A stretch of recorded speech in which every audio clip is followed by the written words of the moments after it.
nous la trouve beaucoup de choses que nous ne pensons pas voir, ni regarder, ni supporter, notamment pour les collègues.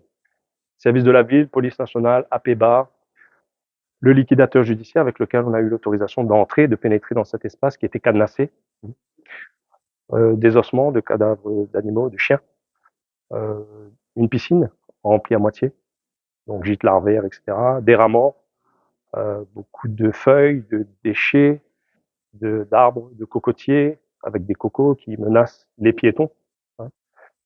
Beaucoup d'immondices à l'intérieur, des matelas, donc des traces de squat, bien sûr des déjections, pas uniquement canines, humaines.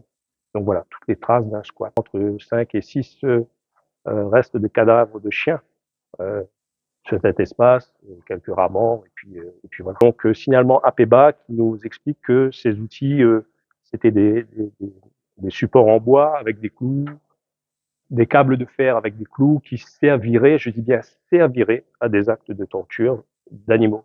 Donc là, on parle de chiens. Dans ce registre, suite au signalement de l'APEBA, dès lundi, la maire a pris le dossier à bras le corps. Il y a eu un constat de la police municipale, il y a eu la demande d'autorisation. Un certain nombre de services de la ville se sont appropriés du dossier pour une visite collective, je le rappelle, mercredi, donc hier, avec la police nationale, les services de la ville, l'APEBA qui était présent également. Donc pour constater déjà, faire ce signalement que faisait référence Maître tout à l'heure, et demander également un GLTD, un groupe local de traitement de la délinquance, au parquet, pour prendre à bras le corps, pour trouver un système, enfin du moins des solutions de traitement de ce type de problématique si ces faits sont avérés et par le biais de l'enquête judiciaire, bien évidemment. La maltraitance n'est pas évidente. Comme je l'ai dit, nous on reste sur notre positionnement de police du maire, police de la ville, où on est allé constater ce squat avec un certain nombre d'éléments qui sont apportés dans le rapport qui va partir au parquet, avec ce groupe local de traitement de la délinquance qui est là pour faire toute la lumière sur ce sujet. Voilà. Les éléments qui sont remontés, ce signalement, je le rappelle, provient de l'association de l'APEBA.